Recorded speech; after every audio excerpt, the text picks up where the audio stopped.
মাধ্যমিক ভূগোল প্রশ্নপত্র 2025 মাধ্যমিক জিওগ্রাফি কোয়েশ্চেন পেপার 2025 তোমাদের সামনে আগামীকাল যে তোমাদের ভূগোল পরীক্ষা রয়েছে তার সম্পূর্ণ বোর্ডের অরিজিনাল প্রশ্নপত্র তোমার সামনে কিন্তু তুলে ধরেছি। এগুলো যদি প্র্যাকটিস করে যাও তুমি অতি অবশ্যই দাগে দাগে কিন্তু কমন পাবে।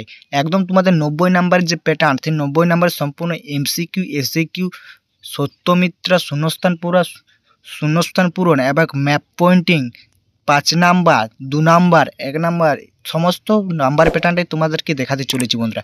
তাই তোমরা বন্ধুরা বলবো একদম বোর্ডেরই অরিজিনাল প্রশ্নপত্র তোমাদের আগামীকালে প্রশ্নপত্র আজকের হাতে মুঠে চলেছে, তোমরা দেখে নাও। একদম তোমরা এই সেটটা করে যাও, একদম দাগে দাগে কোয়েশ্চেনে কিন্তু কমন পাবে। চলো তাই তোমার সামনে একদম 90 প্যাটার্নটা তুলে ধরা হচ্ছে। ভালো লাগলে অবশ্যই লাইক করবে এবং চ্যানেলে নতুন হতে হলে অতি অবশ্যই চ্যানেলটি সাবস্ক্রাইব করে রাখবে। এরকম মাধ্যমিকের সমস্ত বিষয়ে কিন্তু সাজেশন কিন্তু পেয়ে যাবে বা তোমরা এই মডেলের কোয়েশ্চেন পেপার কিন্তু পেয়ে যাবে। একদম বোর্ডেরই অরিজিনাল মডেল কোয়েশ্চেন পেপার তোমার সামনে কিন্তু তুলে ধরা হয়েছে। বোর্ডের অনেক রকম মডেল কোয়েশ্চেন পেপার তো মানে তৈরি করে তার একটা সেট তোমার সামনে তুলে ধরছি। দেখতে হচ্ছে তোমার প্রথম এমসিকিউ পড়ে 14টা আসছে, এমসিকিউ 14টা তোমরা কিন্তু এখানে দেখতে পাচ্ছ, ঠিক আছে। এগুলো প্র্যাকটিস করে গেলে কিন্তু 100% পাবে।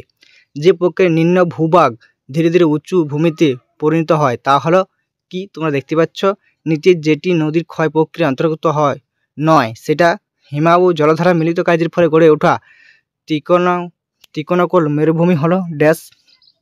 দেখতে পাচ্ছ তোমরা সমস্ত এমসিকিউ তোমাদেরকে সমস্ত কিছু দেখিয়ে দিচ্ছি। প্রত্যেকটা কোয়েশ্চেন পড়তে গেলে ভিডিওটা অনেক বড় হয়ে যাবে, যে কারণে কিন্তু তোমাদেরকে আস্তে আস্তে সমস্ত কোয়েশ্চেনগুলো তুলে ধরা হচ্ছে, তোমাদেরকে দেখিয়ে দিচ্ছি একের পর তোমরা দেখে নাও, ঠিক আছে। অথবা খাতায় লেখে নাও অথবা স্ক্রিনশট করে রেখে দাও বন্ধুরা।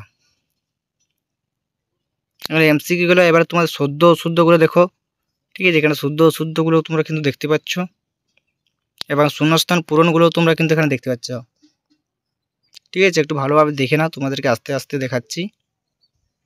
একটি বা দুটি বাক্যের উত্তর যে কোনো ছোটি দেখে নাও। পাতে কোন রাজ্যের দেখতে পাচ্ছ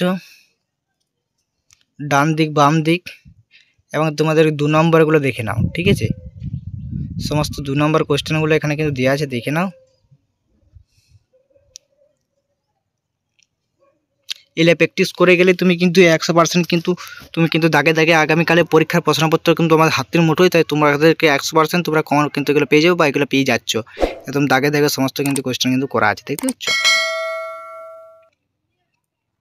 এবার তোমরা চলে এসেছে সম্পূর্ণ 3 নাম্বারে। 3 নাম্বার দেখতে পাচ্ছ নদী বা হিমাবু কাজের তুলনা করো, ঠিক আছে। জোয়ার বাসের 3টি কারণ লেখো, অথবা যে তরল বর্জ্য ব্যবস্থাপনা পর্যায়গুলি ব্যাখ্যা করো এবং ওই যে ভারতে প্রায় বন্যা বা খরা দেখা যায় কেন, উপকূল চিত্র তৈরির পর্যায়গুলি লেখো, উপকূল চিত্রের মধ্যে সুবিধা অসুবিধা লেখো। এগুলো সম্পূর্ণ 3 নাম্বার চলে গেল। এবার চলে এসেছে সম্পূর্ণ তোমাদেরকে 5 নাম্বার। 5 নাম্বার থেকেও তোমাদেরকে দুটো বিভাগ থেকে দুটো দিয়ে আছে, দেখতে পাচ্ছ। চিত্রসহ উদাহরণ সহ হিমাবু ক্ষয়কার্যের ফলে সৃষ্টি 3টি ভূমির বিবরণ দাও। চিত্রসহ পৃথিবীতে বিভিন্ন প্রকার নিহত বায়ুর বিবরণ দাও। ভূপৃষ্ঠের বিভিন্ন অংশে উচ্চতা তাপমূল্যে 3টি নিয়ন্ত্রণে ব্যাখ্যা করো এবং চিত্রসহ বিভিন্ন প্রকার জোয়ার ভাটার সৃষ্টি কারণ তোমরা এখানে কিন্তু দেখতে পাচ্ছ 5-এর দাগেরগুলো, দেখতে পাচ্ছ। এখানে 4টির মধ্যে 2টি করতে হবে। আর এইখানে দেখো 5-এর 2 দাগে হিমালয় পর্বত অঞ্চলে ভূপ্রকৃতি ব্যাখ্যা করো। ভারতে গম চাষের অনুকূল পরিবেশ, গমটা মোস্ট ইম্পর্টেন্ট, গমটা তোমাদেরকে আসছে এই বছর।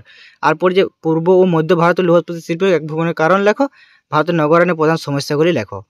দেখতে পাচ্ছ এখানে তো 4টির মধ্যে 2টো করতে হবে, ঠিক আছে। দেখতে পেলে এগুলো যেগুলো কোয়েশ্চেনগুলো বললাম এগুলো দাগে দাগে তোমরা কিন্তু পরীক্ষার খাতায় কিন্তু কমন পাবে কালকে পরীক্ষা, ঠিক আছে। একদম মিস করো না। এবার চলে আসছে সম্পূর্ণ কিন্তু ম্যাপ পয়েন্টিংগুলো দেখে নাও। আলাবল্লী পর্বত, কাবেরী নদী, বছর দুয়ার বৃষ্টিপাত, উপকূল অঞ্চল, দক্ষিণ ভারতের মেঘল্যান্ড উদ্ভিদ অরণ্য, নয়াদিল্লি ভারতের একটি কফি উৎপাদন অঞ্চল, একটি জনবসতি অঞ্চল, ভারতের লোহস্ফীতি শিল্প কেন্দ্র অঞ্চল। 10টি ম্যাপ পয়েন্টে তোমরা কিন্তু এখানে দেখতে পারে। সমস্ত 90 নম্বরের যে প্যাটার্ন সেই প্যাটার্নটা কিন্তু তোমার সামনে কিন্তু তুলে ধরলাম। এটা প্র্যাকটিস করে গেলে তুমি 100% কিন্তু কমন কিন্তু পাবে। অরিজিনাল বোর্ডের প্রশ্নপত্র তোমার সামনে কিন্তু তুলে ধরলাম, ঠিক আছে। দেখাচ্ছে নেক্সট একটা ভিডিওতে।